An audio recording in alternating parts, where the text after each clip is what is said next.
Hello, and thank you for joining us on a brand new episode of the Untold. This is the show where we have amazing people, and today's episode, Jane, it's no exception. She is Noura Marafi. She's, mashallah, dietitian, fitness, certified fitness strength coach, and powerlifting champion. She's also an amazing author. I am so impressed when I read about what her brief was, and I loved hearing that her journey was actually started as a very personal one. Like, it started because she wanted to get healthier, lose weight, and she chose to do it in a healthy way and not just about following fad diets or such things. She chose activities that actually she enjoyed. And with that, I'm really curious to see how she began this journey. Yeah, you're curious. I'm curious as well. Hopefully, the audience are curious. We are going to take a break so we come back so she can join us.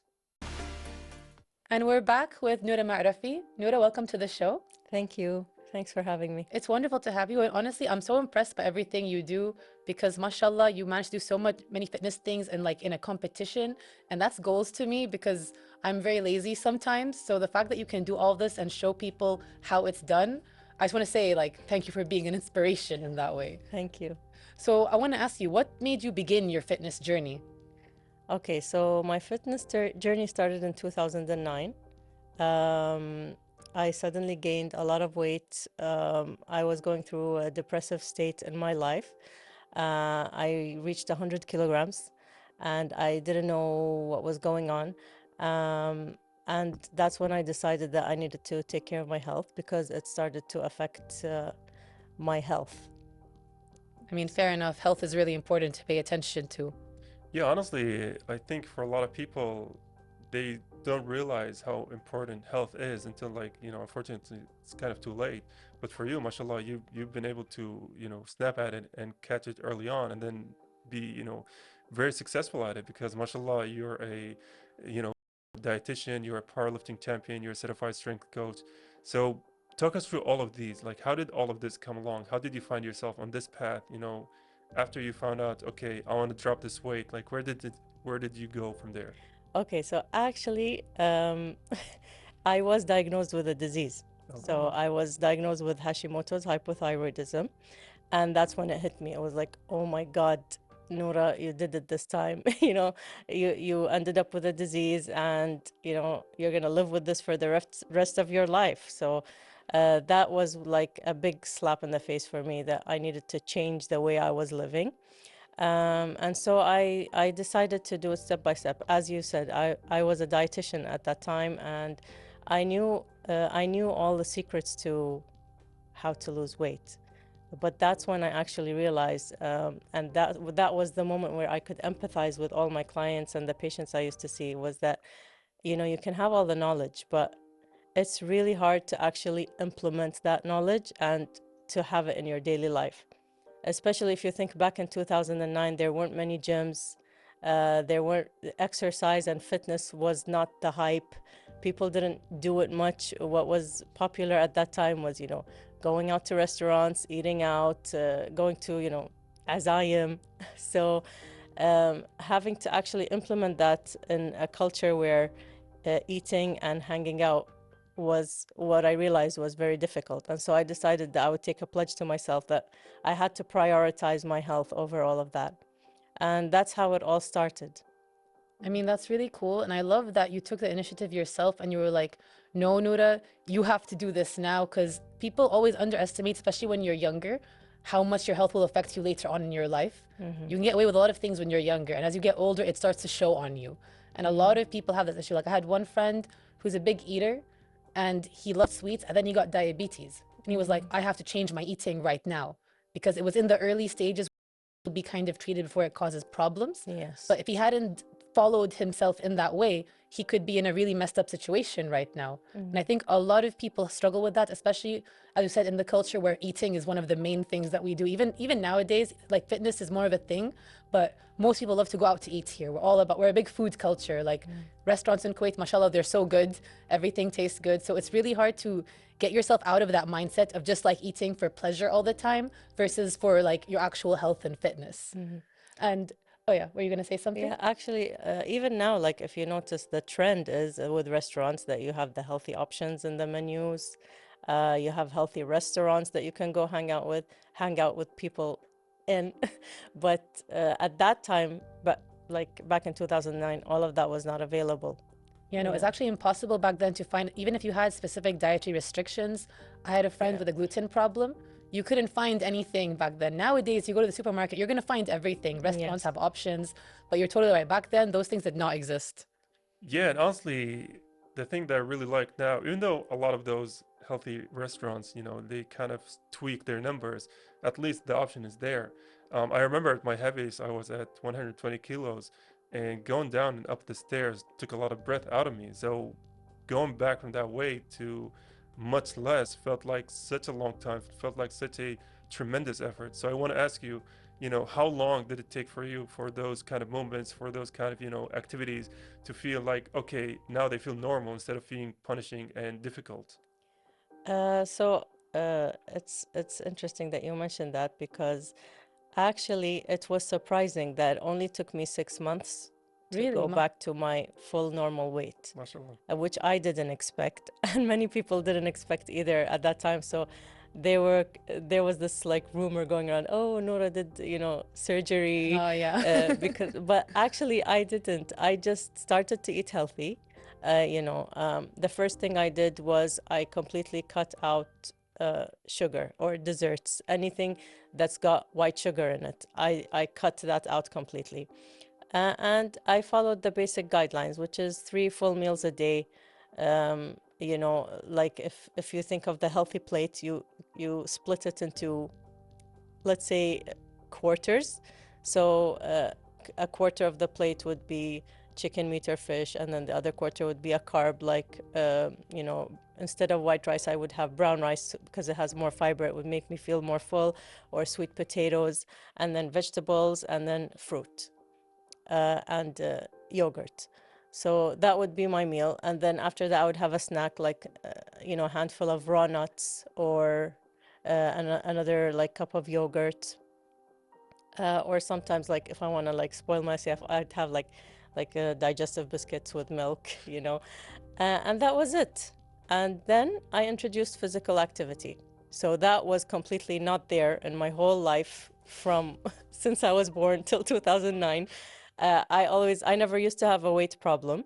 Even though I studied nutrition, I never felt like I was lazy, like you said. Yeah. Or not, it's not lazy, it's actually an attitude or a habit. So just like brushing teeth in the morning, washing your face in the morning, it's a habit. So if you never had it when you were younger, it's a lot harder to implement as you get older. And so at that age, I think I was like 28 or something. So getting into the habit of exercising when I didn't have that in my childhood was the challenge. And so first I started off with walking. Once the weight started to go down, then I moved on to, going to like those, they used to do steps at that time, but that was very boring for me. And that was another thing, is I noticed that I'd always get bored when I exercise. So I thought I need something that I can do for a whole hour that I'm not gonna get bored. And lucky for me, that was the time where there was the Zumba hype in Kuwait. So there was a very good friend of mine. She started to teach Zumba classes, and so, or she wanted to start. So she said, "Okay, Noura, you're gonna be my guinea pig. You're gonna come and practice with me." And so I started doing that, and I realized, wow, like dancing is an amazing form of exercise, and you don't even feel it's exercise. You're just dancing for the whole hour. You're done, and you're like sweating like crazy, and you've done your workout. And so I became really into Zumba, and that was where I actually really managed to get all that weight off. I mean, it's really cool because I think a lot of people have that same issue where they get bored. Because for me, I find gyms kind of boring. So I don't like going to them. So I try to choose classes, or I do things at home. I love walking. I love dancing too, actually. So I think a lot of people have that same issue where they get really bored of repetitive movement in the same place all the time. So you need to get something that will stimulate you a bit more to actually encourage you to keep doing it. Exactly. I think a lot of people have, like, I have that problem. And I actually can relate to you because when I was younger, I also did not exercise or do anything until a much later age because, alhamdulillah, I had like a very strong metabolism or genetics that I was good until I reached like later in life. And then it started to hit me and I was like, okay, I got to change some lifestyle things now. But before that, I didn't have to worry about it. I could eat as much sugar as I wanted and nothing would happen. But, you know, it all catches up to you eventually, I guess. But I also want to ask you, did you have any mental obstacles that were also in the way? During that time, actually, no, because exercise actually helped me release stress. So I was very stressed. You know, I had 3 kids, a full-time working mother, lots of responsibilities. It was very stressful at a very young age. And so that time where that's what I feel like many moms in our culture especially forget or tend to neglect themselves, and then eventually that starts to, you know, turn against them. So when I decided that, okay, I need to take this 1 hour a day or 3 times a week, it started as 3 times a week, where it's just for me. This is for me because I need to be healthy in order to raise my children. Otherwise, I won't be able to raise my children. And that was another drive, that I need to be healthy for my children. I feel like that's a good so mentality to have. mentally, it actually relieved all the stresses of my daily life and made me actually better. Yeah. And also, you got into marathon running, which is, to me, it's one of the most difficult things, you know, a person can ever do, because running a marathon really tests not your physicality, but your mentality. So I'd ask you, why did you choose marathon running specifically? Okay, so that running itself came later on in my fitness career. It came in 2022.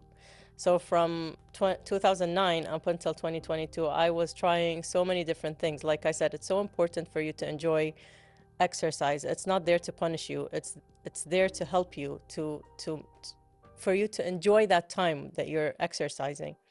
And so I did try so many things. I went into, after Zumba, I started doing Pilates, and then there was the yoga hype in Kuwait. And then, you know, there was calisthenics. So I built up a pretty strong fitness background before ending up being forced to get into running. Because before me entering the running, my running era, let's say, I always used to say that I can't believe those people. How could they run? Why do they do this to themselves? Why do they torture themselves like this? You know? And so I always say, no, I'm not going to be stupid. I'm not going to run, you know. Then I got an injury. Okay. And I had to, you know, stop exercising for a while. And when I had to get back in, my doctor said that you cannot do any strength training, which was my main exercise at that time, calisthenics. And he said, you can walk. And then I ended up walking 4 hours a day. And he said, you know, you can run instead of walk. And I was like, I am not going to run. I'm not going to do that. And he said, you have no other choice right now. So I got on the treadmill at the gym, and I was just like, 5 minutes. I couldn't even run for 5 minutes. And I thought, all these years of exercise, you know, and I can't even run for 5 minutes. How? I'm so unfit. So it became like a challenge for myself. So 5 minutes ended up being 7 minutes. 7 minutes started being 10 minutes. And I'm like, wow, oh my God, my body's responding. I'm running longer, you know, until I managed to reach 30 full minutes all by myself. And then I discovered paces, or, you know, speed. And I was like, oh my God, you know, I'm running 5 kilometers in 38 minutes. And usually that's me walking for a whole hour. So then how can I make myself faster? And then I thought, okay, I want to run 5 kilometers in 30 minutes. And then the 5 kilometers in 30 minutes ended up becoming 28 minutes. And after that, I couldn't push further. And so at that time, I fell so in love with running that I wanted the whole world around me to start running too, and feel what I'm feeling. So I opened up my Instagram account, and I started posting about my runs. Well, mashallah, that's such an interesting way to get into running, because I actually don't like running myself. I'm one of those people like you who are like, oh, that seems like torture. Yeah. I struggle with the idea of running. And as you said, you can do other exercise, but it takes so much more cardio and like heart health and fitness in running and endurance in a different way. We are going to go on a very quick break. Okay. But then I want to ask you more about running because I think I need to maybe follow in your footsteps after this. Who knows? Maybe Abdullah too. Yeah, hopefully. So stay tuned for after the break. And we're back from that short break. So Noura, we were talking about your journey into running and how it started off as something you didn't want to do, but became something you fell in love with and now advocate for other people to do. Yes. So how did it become from just running for fitness and health to actual marathons? So, like I told you, I reached up to 28 minutes, 5K 28 minutes, and I couldn't push myself further. And then once I started posting on Instagram, people were messaging me like, you know, you should start signing up with a coach. It's not, your paces are really good for someone who just started. And I was like, yeah, you know what? I'm gonna sign up with a coach. And so I signed up with a coach, and there was when everything started booming. Like I started seeing my numbers really improving really fast, and I was like, yeah, I was meant to be a runner, you know, I was meant to be a runner. But I was doing it all on my treadmill indoors because, you know, that was like almost post-COVID, so still the gyms were not fully people were not fully running outside yet. And so then my coach was like, okay, Noura, like I told him I need to get in a race. Like my mind was taking me really like into places like, you know, I'm gonna get on the podium and I'm gonna, you know. And so he said, if you want to run a race, you're gonna have to start running outdoors. And I was like, how am I gonna do that? It's so hot. I've never trained outside my whole life. I've always trained indoors. And it was September and it was really hot outside. And I was like, how am I gonna run outside, you know? So I put my clothes, my running clothes on, my running shoes. I went there, and my coach was on his bike because he follows us while running to check on us. It was my first time, and I started running, and I was just shocked at how difficult and how different it was running on a treadmill and running outdoors. I just ran about 1 kilometer, which was like 7 minutes. And my ego would not allow me to stop because I was so embarrassed that everyone else was just, you know, running, you know, so fast and so smoothly. And here I was like panting and not able to like finish anything. And then my coach, after the 2nd kilometer of torture, he was like, are you okay? I was like, I'm dying. He's like, you know what? Walk back to your car, go home and finish the training on the treadmill. I was like, I failed. How am I gonna get on the podium? I'm terrible, you know. That was when reality hit. It was like, no, you're not a good runner. You're a terrible runner. So I've been fooling myself. Yeah. And then so he told me, you know, don't feel bad. We were all there before, you know. And then I realized that there's a whole community of runners out there, you know. And I was like, I want to be part of that community and I want to be as good as they are. And that's how, you know, I ended up entering 5K races. And when I entered my first 5K race, I did break my my PR of 28 minutes. It became 27, and my next race was 26. And my last 5K race, I did 24 minutes. Oh, mashallah. So that's pretty good. Yeah. And then I thought, okay, maybe now it's time to think about longer distance. And so my coach would give me longer training sessions. And I think, no, I don't want more than, 10K. I'm supposed to go back to my calisthenics and exercises, in the gym later. And all my friends were waiting for me, like, Yalla, when are you going to come back? Khalas, the doctor said you can come back. And I thought, no, I'm not ready to leave this. I think this is where I belong. And so that's when I started thinking about longer distances. And then in 2023, I think it was when I started thinking about doing a half marathon.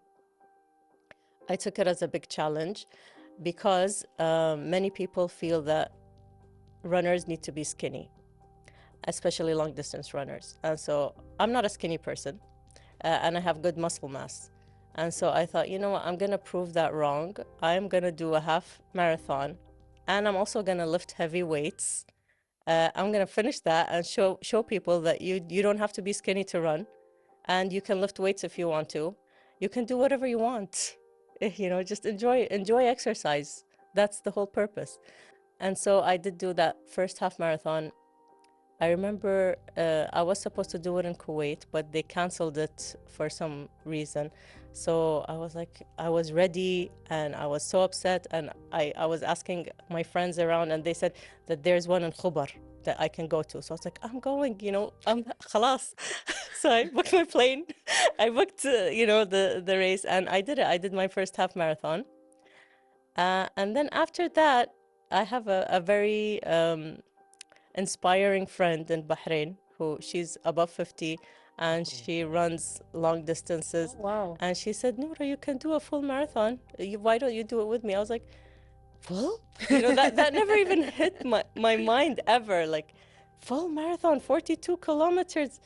No, you know, I just did 21 to prove that I can, but like 42. And then she's like, yalla, you know, sign up.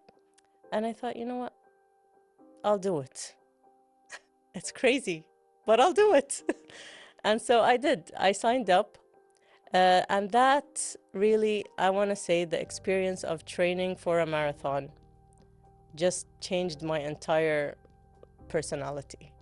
Yeah. Because the discipline that you need to fit in that training, especially if you are someone who has a full-time job, who has a family, who has a life separate from just training, fitting in, you know, 4 hours a day in the weekend, at least 2 hours the rest of the week a day is a huge challenge.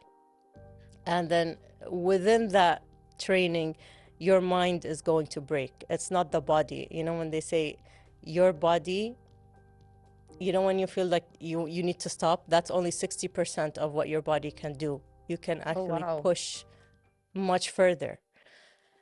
And so that whole marathon training experience taught me the discipline to stop listening to the mind and to keep pushing further. And once you get to that, you just become a different person. Yeah, because mashallah, our mind is always in survival mode. Like when you're doing hard exercises, your mind is not thinking, oh, this is healthy. It's thinking, this doesn't feel good. So let's stop. I need to protect myself. Yeah. So the brain sends signals way before you're in danger because it wants to protect you. Yeah. And so when you're training for an intense, you know, activity like a full marathon, that happens a lot. So you're pushing beyond your brain's limit, and then once you manage to do that, you've pushed your brain to a new level. Yeah. And what I found interesting as well is every time I unlocked a new distance, it literally was like, you know how in games when you unlock a new level and you're in a new, it's literally the same thing. Once you unlock a distance you've never run before, your body knows it. Khalas, it's familiar. So once you repeat it, your body knows it. And then you need to unlock more. And once you unlock more, you're like, oh my God, I just have, you know, another kilometer and I've unlocked a new level. And it becomes like that. So did you find it easy to overcome these mental obstacles, or were they challenging all the way until the last line? You should ask my friends. So it was a challenge. For the first marathon. I've done 2 marathons right now, last year. And inshallah, this April, I will be doing Vienna Marathon. But the first one broke me. Literally, there was times when I was running and crying at the same time. And I don't know why I'm crying. It just happens. And it's just literally because, you know, they say like running is healing. And so whatever is locked up inside you just comes out, especially because you're pushing your brain. You're not just pushing physically, you are pushing yourself mentally over the border. I mean, that's pretty cool. I mean, I had no idea it took so much mental gymnastics, you could say, just to get to this point. Like you said, it's unlocking levels and things. And I think that's something a lot of people will give up way too soon, especially if they feel like they're tired or they can't. And I think it's that voice inside you that says, I can't do this, that is the enemy more than your actual body or what you can do. So that's something you had to kind of unlearn in order to achieve your goals? The thing, it's not about unlearning, it's more about discipline. So at that point where if you want to train for a marathon, motivation is not enough. Motivation you have to forget about, because you will definitely lose the motivation at some point, and then it will just be about how disciplined are you to get your training done. How much do you want this? How much do you want to reach this goal? That's the only thing that's going to push you forward when it comes to marathon training. So would you say consistency is key? Consistency and discipline, Yeah. they're the key. And actually that taught me that everything in life is about consistency and discipline. If you're consistent and disciplined in whatever you do, you will definitely achieve your goal. Yeah, I think that's a great message, you know, to wrap the conversation on, is that if you are consistent, you know, stop putting your physical well-being connected to your motivation, because sometimes you wake up not feeling good. So you shouldn't let that stop you from going to work, right? It's all about discipline, consistency, and putting all of the work. Noura Marafi, I do want to thank you for being our guest on tonight's episode on The Untold. So thank you again and again. Thank you very much for having me. It was a great pleasure. It was wonderful to have you, and I'm really glad you were here to kind of highlight this message that it's more about your health and being passionate about things rather than just being skinny or something like that. Yes. It comes together as a whole, you know? Yes. And I feel like you just want to keep pushing yourself, and that's amazing. I don't want to push myself. I just want to have fun. Well, I think that's an even better message. Yeah, just enjoying being healthy. That's beautiful. Yeah. And with that, we are going to go on a short break. And we're back. And honestly, Abdullah, I think it was an amazing conversation with Noura. I was so inspired by her journey from how she wanted to take care of her own health to becoming a marathon runner. That's not an easy task. Yeah, mashallah. I think the tagline for this episode is that if you're lazy, don't watch it. Because honestly, she's very motivational. She makes me, like, even if I go to the gym 3 times per week, she makes me feel like I'm not doing enough. You know, she had so many great things to say, so many motivational stuff to declare. It was amazing talking to her. It was, and everything was a personal challenge to herself. She wanted to keep getting better and doing more only for her own fitness goals, not for any other reason. And I love when she said that she wanted to show people that you could run and lift weights, even if you don't have to be skinny or a certain weight. It's all about being healthy. And I think that's a really important message. Yeah, it was. I'm very happy that the message the Untold episode ended on is to be healthy and to pursue consistency and not motivation. With that being said, that's it from us, the team of the Untold. Until next episode, goodbye for now. Goodbye and see you next time.